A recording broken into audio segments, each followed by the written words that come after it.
And what are we going to let u equal? When you have a fraction, u is typically equal to what? The bottom. So u is equal to sine of x.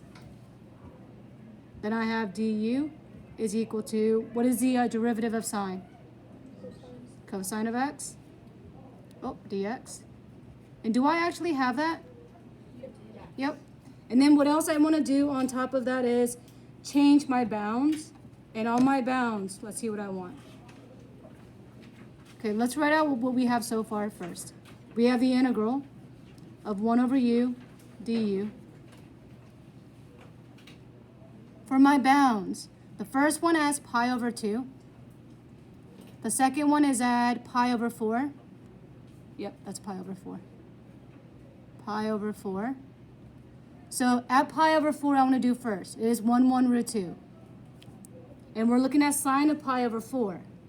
Sine of pi over 4 basically is opposite over hypotenuse. What's on the opposite and the hypotenuse? Opposite and hypotenuse. 1 over root 2. Now you can choose to keep it like this, but the way answer is going to end up looking like, it's going to actually rationalize. So when I rationalize, we're going to get radical 2 over 2. For my quadrantal, my sine is opposite over hypotenuse. So for this case, what is the hypotenuse of every single quadrantal? It's always 1. Now, is it an opposite movement right here? Opposite is up and down movement. It went up 1. So we know that value is 1.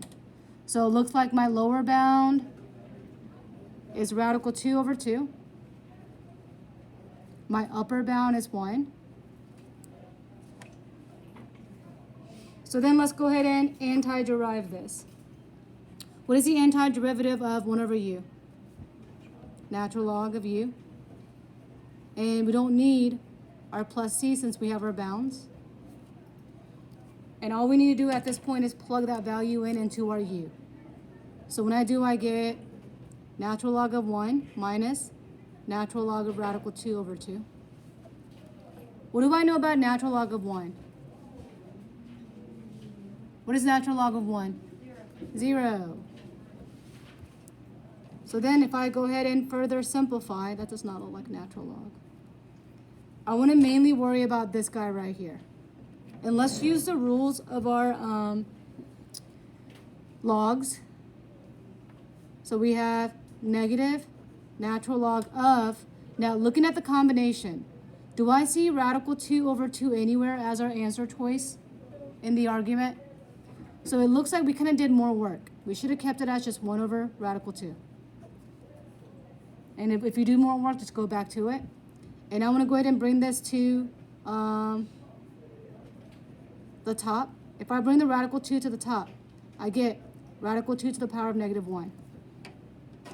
And what do y'all remember about the rule of the power on our logs? Do y'all remember bringing that to the bottom, to the front? If I bring that negative to the front and I already have another negative, we're looking at a positive natural log of radical 2.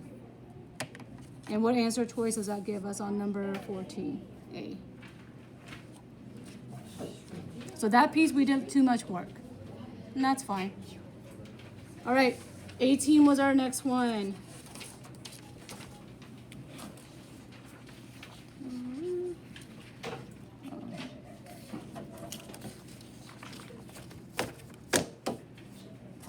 So it looks like for 18, we're making the left looking like the right side.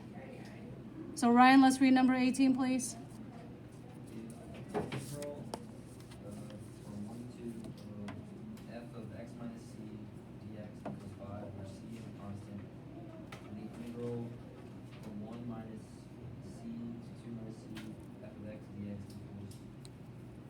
So it looks like we got rid of something in the inside here. It got smaller, basically. So let's go ahead and let u equal that piece. If I let u equal x minus c, and then we have du is equal to just dx, because c is a constant piece. And when I plug it into what I have here with the integral, we have f of u du. And let's go ahead and convert our upper and lower bound. My upper bound is 2, lower bound is 1. If I plug that into my x right here, that's going to give me 2 minus c, and then 1 minus c.